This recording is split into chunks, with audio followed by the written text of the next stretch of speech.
Right, so while Labour launches its local election campaign by making a pledge on council tax it cannot deliver nor keep, Keir Starmer very much sticking by his ethos of making promises he has no intention of honouring, but becoming ever more blatantly deceitful whilst he's at it. Others are still gloating about Jeremy Corbyn being deselected as the Labour candidate for Islington North, and whilst there's little to be surprised at there, he was, of course, removed as candidate on the basis of electability. Yet all the Labour right can talk about is antisemitism.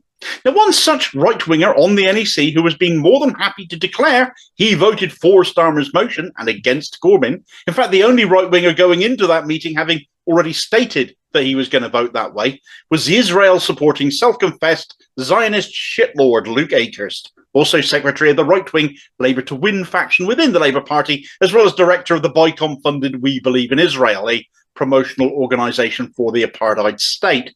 He has written a piece of absolute dross in Labour List, stating that his justification for voting the way he did was that you cannot disentangle Labour's defeat in 2019 from anti-Semitism.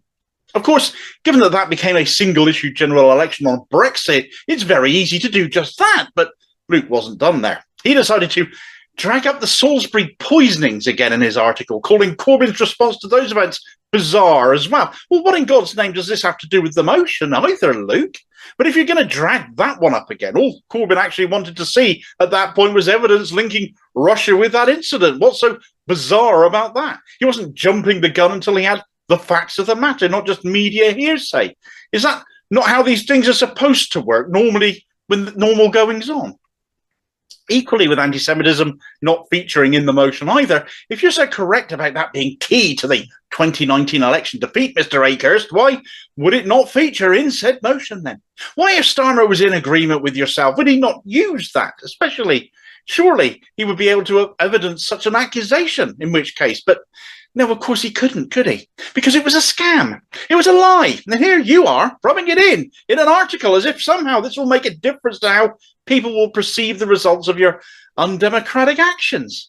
All this article of yours does is play to your fellow right-wingers, the already converted, and serve to annoy the Labour left, what's left of them.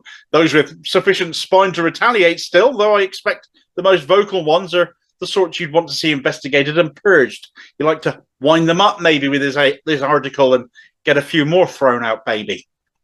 Akehurst seems to be thinking by removing Corbyn it somehow repairs the Labour brand, but that's only the brand of the Labour right, the Red Tories, the brand that you wish to present, the politics of changing absolutely nothing, the politics of not improving the lives of the many over the lives of the few. The party of donors, of being bought and paid for, the party that pretends elections in this country deliver democratic results when no notice is ever taken of the electorate's needs, but the needs only of those funding the party itself.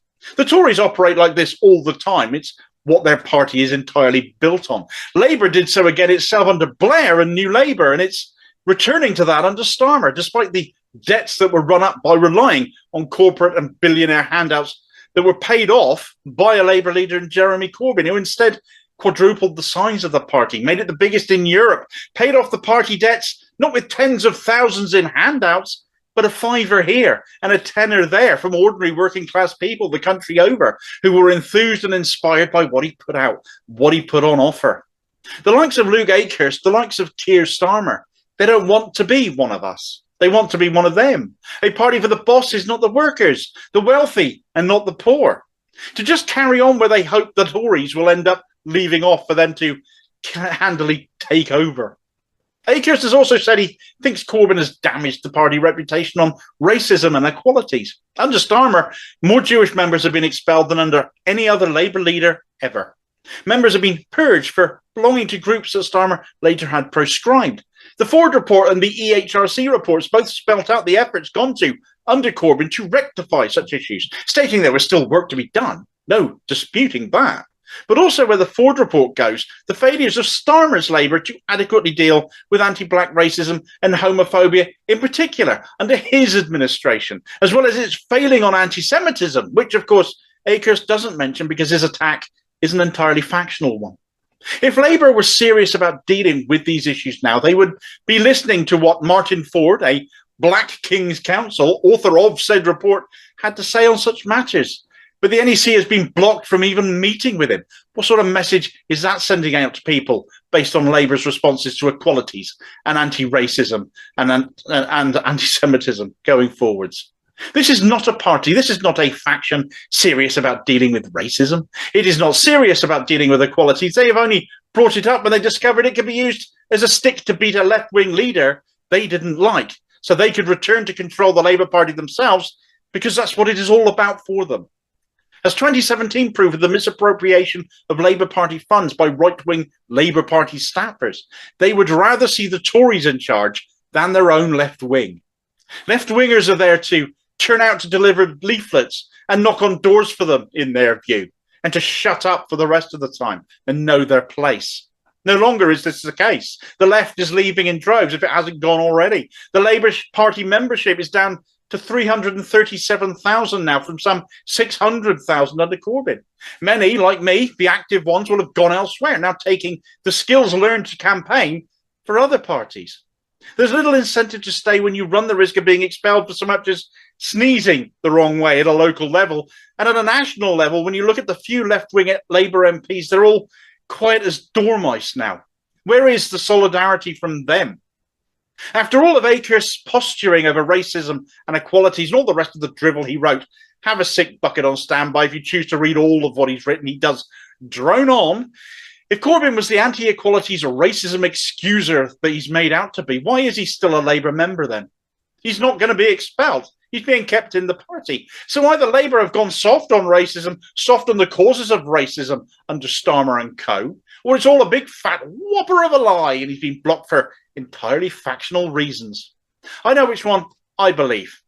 The Labour right in positions of authority are becoming increasingly emboldened by their actions, increasingly of the opinion people will vote for them to get the Tories out. But if you're voting for them, you're not voting to get the Tories out. You're just voting to put their Tory B team in and not voting for your own life to improve in any meaningful way at all, because there's nothing on offer from them. They can't just sell themselves by being not the Tories when in fact they are just Tories with different faces. I don't know still what Jeremy Corbyn intends to do at this point, but the fact cannot be ignored that were he to do more than just run as an independent himself in North Islington, a move which I have no doubt would see him win, leave the Labour Party finally in doing so, if he instead chose to spearhead a socialist movement again now, so many people would flock to it so fast, it would wipe the smirks off the Labour right very, very quickly, because I genuinely do think if such a thing occurred, it'd turn the political landscape of this country on its head. Thanks for watching. If you appreciated this video, please do hit like and subscribe, leave a comment and hit the notification bell too so you don't miss the next one. Also look out for me on social media and other interesting stuff by clicking on the Linktree link in the comments below, and I will see you next time. Cheers, folks.